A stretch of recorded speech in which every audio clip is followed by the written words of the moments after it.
Gálatas, capítulo 3, versículo 28 diz: Não há judeu, nem grego, nem escravo, nem livre, nem homem, nem mulher, pois todos são um em Cristo Jesus. Hoje a gente vai ler a partir deste versículo e o título do texto de hoje é Quando as paredes vêm abaixo. Quem escreve esse versículo em Gálatas é Paulo e ele reforça que a salvação, e a justificação não vem da lei, não vem do cumprimento de regras judaicas, mas pela fé em Jesus Cristo.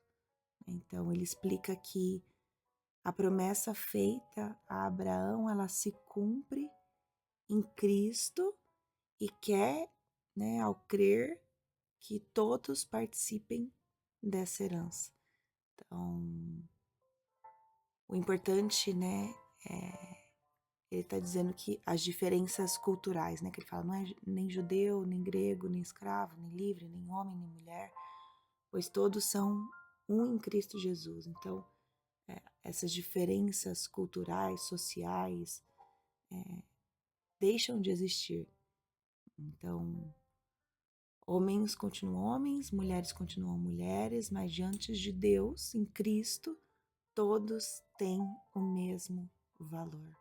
Então, a verdadeira identidade de Cristo não é definida pela nossa raça, nosso status, nosso gênero, mas pela filiação em Cristo. Somos todos parte do mesmo corpo. Então, a gente vai orar agora para que Deus possa falar conosco. E se você quiser, pode fechar seus olhos, respira fundo, expirar, trazer sua atenção para o momento presente. Pai querido, muito obrigada por mais essa quinta-feira, mais esse dia. Obrigada por estarmos aqui, reunidos em tua presença. Pai, eu peço que o Senhor nos conduza ao longo desse devocional, que o Senhor nos use para poder levar conhecimento a respeito da tua palavra, que o Espírito Santo de Deus que habita dentro de nós nos ajude a ter o entendimento, nos dê sabedoria, porque tem várias maneiras de a gente interpretar isso que está escrito, então que a gente possa interpretar de uma maneira, que isso traga mudanças, que a gente consiga ter o entendimento do que é do Senhor, do que não é, e como a gente compartilha, isso com as pessoas à nossa volta. Então, que as diferenças não nos separem, que o que prevaleça na nossa vida é a fé, é a graça, para que a gente se torne um só povo, de Deus, que a gente se torne unidade em Cristo. Hoje em dia, quanta preconceito tem, quanto julgamento social, cultural, divisões em relação à religião, política. Ontem eu fiz alguns atendimentos presenciais e em uma das conversas estava falando de brigas de família, que às vezes tem irmãos que estão sem se falar há muito tempo, às vezes por conta de política, sabe? Às vezes por conta de uma opinião. Imagine, a família, o irmão deixar de falar por anos, às vezes por conta de alguma diferença, alguma opinião, diferente do outro. Então, que o Senhor possa ministrar no nosso coração, para que a gente possa ser pacificador, A gente veio para levar fé, mas eu lembro de um devocional também falando a respeito disso, que a gente está aqui para trazer a paz, Então que a gente possa ser usada pelo Senhor para trazer essa paz, entre familiares ou amigos. Então que o Senhor possa nos conduzir, tocar o nosso coração e a gente gravar todo esse ensinamento na nossa mente, em nome de Jesus. Amém, amém, amém. Não há judeu, nem gentil, nem escravo, nem livre, nem homem, nem mulher, pois todos vocês são um em Cristo Jesus. Essas palavras do apóstolo Paulo teriam sido surpreendentes para a igreja do primeiro século, em uma época em que as divisões eram profundas étnicas, econômicas e de gênero. Paulo estava declarando corajosamente algo revolucionário. Em Jesus, esses muros caem. O título do texto é Quando as Paredes Vêm Abaixo. A igreja primitiva era uma comunidade diversificada e frágil. Judeus e gentios vinham de mundos religiosos e culturais diferentes. Escravos e pessoas livres tinham diferentes posições legais e sociais. Homens e mulheres operavam dentro de papéis sociais rígidos. E, no entanto, Paulo não estava dizendo que essas diferenças desapareceriam. Ele estava dizendo que elas não mais determinavam o valor, o status ou a identidade de uma pessoa dentro da família de Deus. A unidade não é apenas um bônus do Evangelho, ela é o fundamento para a mensagem. Jesus formou um novo tipo de comunidade. Em cada pessoa está em pé de igualdade diante de Deus por causa da sua graça, não por causa do pedigree ou do privilégio de alguém. Hoje a Igreja Global ainda reflete essa visão em inúmeras formas e expressões. Igrejas domésticas, catedrais, mega-igrejas, pequenas reuniões em todos os continentes. Podemos adorar em estilos e idiomas diferentes, mas nossa unidade em Cristo transcende tudo isso. Esse versículo nos desafia a não nos contentarmos com uma harmonia superficial, mas a buscarmos uma unidade profunda, capacitada pelo Espírito, que atravessa as linhas raciais, as barreiras socioeconômicas, as divisões políticas e as lacunas geracionais. Nós não criamos essa unidade por nós mesmos. Recebemos-la de Cristo, mas somos chamados a protegê-la, celebrá-la e vivê-la. Onde a gente pode, ficar tentado a fazer divisões na igreja, que Jesus veio eliminar. Então, aqui é uma reflexão para a gente fazer. Primeiro, às vezes dou mais valor às pessoas parecidas comigo ou que pensam como eu do que as diferentes. Segundo, eu tenho dificuldades em me relacionar com cristãos de origens ou tradições diferentes. Terceiro, eu quero crescer a ponto de ver cada cristão como parte da minha família espiritual. É onde a gente pode ficar tentado. Eu acredito que, e eu falo sobre isso, é muito mais fácil a gente falar do Senhor para quem acredita, né? Igual aqui, a gente vem aqui todo dia, é fácil ouvir aqui falar a respeito dele. O difícil é falar a respeito dele para uma pessoa que não concorda ou não acredita, né? Então, às vezes a gente tá falando por mim, mais valor, sim, às pessoas parecidas conosco. Eu faço isso. E é errado, né? A gente tem que amar a todos, servir, então que o Senhor possa tocar no nosso coração, que Ele nos ajude a refletir a respeito disso. Senhor Jesus, obrigada por nos fazer um em Ti. Ajuda-nos a ver cada cristão através dos Teus olhos, não como um outro, mas como uma família, Pai. Que o Senhor possa curar nossa visão na Tua igreja e nos usar como um pacificador. Gente, eu não tinha lido essa parte aqui. E eu falei ela antes, né? A gente lê. Nos use como pacificadores, porque quantas, às vezes desavenças tem. E aí a gente tá, às vezes, coloca até mais fogo, né? Então, mais que a gente seja usado para pacificar. Faz de nós um povo que reflete a tua unidade em um mundo dividido. Em nome de Jesus. Amém, amém, amém. Não deixe que as diferenças superficiais os impeçam de compartilhar as melhores notícias ao mundo. Obrigada, Pai, por essa palavra, por nos ensinar, né? Trazer conhecimento de coisas que a gente está fazendo errado, de como a gente deve agir. E agora a gente vai agradecer.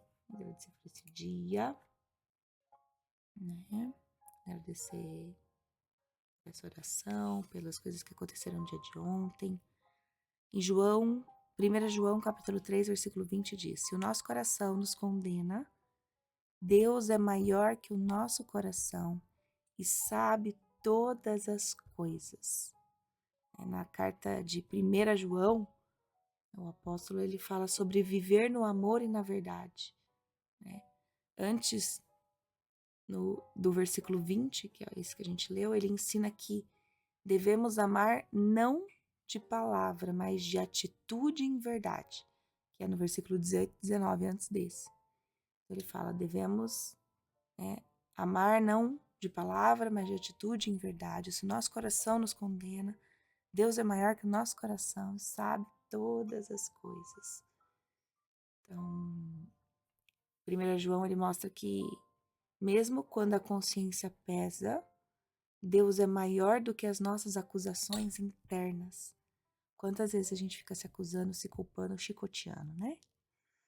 Deus ele sabe todas as coisas, ele é justo para nos corrigir e misericordioso para nos perdoar. Então agora é hora da gente agradecer esse Deus, tá? Amoroso, misericordioso, santo, fiel. Vou ficar em silêncio, a gente pode fazer isso agora.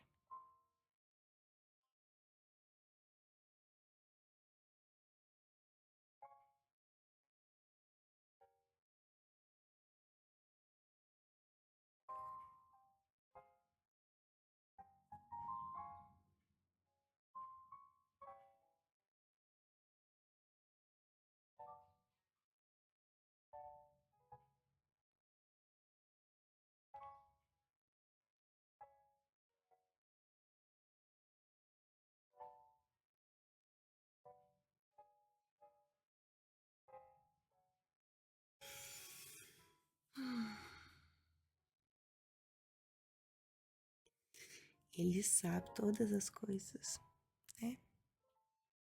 É a última frase desse versículo. Ele conhece suas lutas, ele conhece as suas falhas, o quanto você se arrepende. E mais uma vez aqui ele está te lembrando que você não precisa viver preso na culpa, porque Deus vê mais fundo do que nós mesmos. Que esse versículo possa trazer refrigério para o seu coração, paz. Pai querido, além de te agradecer, queremos também te pedir perdão pelos nossos pecados. Já sabemos que o Senhor já deu a vida por nós, nos deu a salvação, que a gente possa melhorar, para que a gente não cometa mais os erros. Que o Senhor nos proteja, Pai, de todo o mal. Coloque os seus anjos à nossa volta, Pai querido. Nos livre de todas as tentações, em nome de Jesus. Amém. Agora nós vamos também liberar o perdão. Às vezes algo aconteceu já faz tempo e você está guardando, né? Só faz mal pra gente não perdoar. E sempre lembrar que quando o outro nos ataca, nos fere, não é sobre a gente, é sobre ele. Porque a pessoa ela só dá o que tem dentro do coração dela. Então que a gente possa perdoar todos aqueles que nos magoaram, nos ofenderam. Pai querido, também queremos orar pelo outro. Eu vou ficar em silêncio para que a gente possa profetizar palavras de bênção para nossa família, nossos pais, avós, filhos, netos, amigos, irmãos. Vamos fazer isso. Agora é orar pelo outro. Agora.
Pode ir encerrando.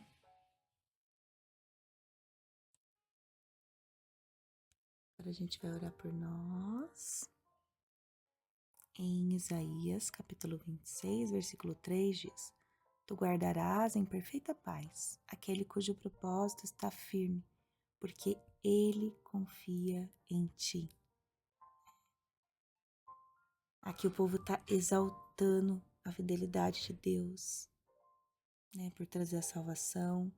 É um hino de esperança em meio a tempos difíceis. Né? Então ele fala ali: Tu guardarás em perfeita paz. Né? Uma paz completa, segura, de harmonia interior, de descanso de alma. Aquele cujo propósito está firme, né? Então, aquele que os olhos estão fixos em Deus. Não tem uma instabilidade, mas uma confiança constante. Né? Porque Ele confia em ti. Então, a chave da paz, ela não está em a gente controlar tudo. Pelo contrário, está em depender de Deus. Né? A confiança, ela gera descanso. E o descanso gera paz. Então, quando a gente confia a nossa vida ao Senhor, a gente vem aqui e entrega a nossa vida a Ele. Né? Isso traz um descanso, uma paz. Então, quando a nossa mente, a nossa cabeça está cheia de preocupação, né? A gente pode pegar tudo isso, entregar para o Senhor e descansar nele. Então, agora a gente vai entregar nossa vida a Deus, lembrando que a paz não é a ausência de problemas, mas a presença de Deus no meio dos problemas. Eu vou ficar em silêncio para que a gente possa entregar, né, a nossa vida ao Senhor. Vamos fazer isso. Agora conte tudo a Ele, suas preocupações, seus medos, angústias, seus sonhos. Vamos fazer isso agora.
Pode ir encerrando.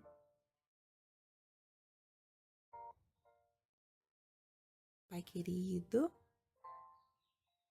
ao encerrar esse momento de comunhão, sempre com os passarinhos cantando de fundo, queremos te agradecer pela tua presença, pelo teu amor, pelo teu direcionamento que nos faz ter consciência de coisas que a gente precisa aplicar na nossa vida, por nos trazer paz, né?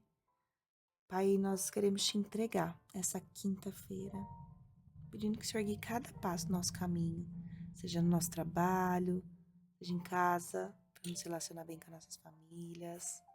Hoje eu tenho uma palestra daqui a pouco, eu falo sobre finanças, mas a gente sabe que o propósito é falar sobre a fé, sobre o amor, esperança, né? Fazer com que as pessoas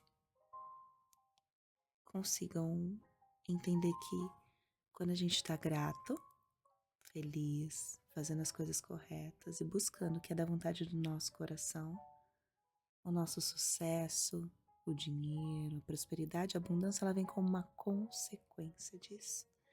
Então que o Senhor possa me usar, né? Colocar as palavras certas na minha boca, para que eu possa impactar de maneira positiva a vida dessas pessoas e todos aqueles, né, que vai estar ali se relacionando, porque se tiver uma pessoa do seu lado hoje que você possa levar essa mensagem, assim a gente não tem noção do impacto que a gente pode trazer. Porque às vezes através dessa pessoa ela vai impactar outras e essa outra pode impactar, né? Eu falo, a gente não tem noção do que é uma palavra de amor, de fé. Então que a gente possa estar aberta para ser usada pelo Senhor. Que Ele nos dê sabedoria, discernimento, coragem para enfrentar os desafios que virão. Pai, eu declaro que hoje nosso dia será abençoado, cheio da tua paz. Nós escolhemos confiar em ti, porque a gente sabe que o Senhor está no controle de tudo, que seus planos são muito melhores do que os nossos. Pai, nós rejeitamos toda a preocupação, ansiedade, desânimo e recebemos a tua alegria, que é a nossa força. E agora a gente vai afirmar. Pai, nós cremos que o Senhor está preparando caminhos de bênçãos e vitórias em nossa vida. Nós cremos que o Senhor está preparando caminhos de bênçãos e vitórias na nossa vida. Como é bom entregar nossa vida a Deus, agradecer, fazer as coisas corretas e prosperar, transbordar, né? Pai, que a tua luz brilhe em nossa vida, para que a gente possa ser reflexo do teu amor. Que o Senhor possa renovar nossa mente, fortalecer o nosso coração, nos sustentar com a tua graça, que a tua presença nos acompanhe, que o teu agir sobrenatural traga transformação, Pai. Nós confiamos em ti, te agradecemos por tudo que o Senhor já fez, está fazendo aqui, agora e ainda farás. Que esse dia, essa quinta-feira, seja para tua honra e glória, em nome de Jesus. Amém, amém, amém. Que vocês tenham uma ótima quinta. Fiquem com Deus e nos vemos amanhã.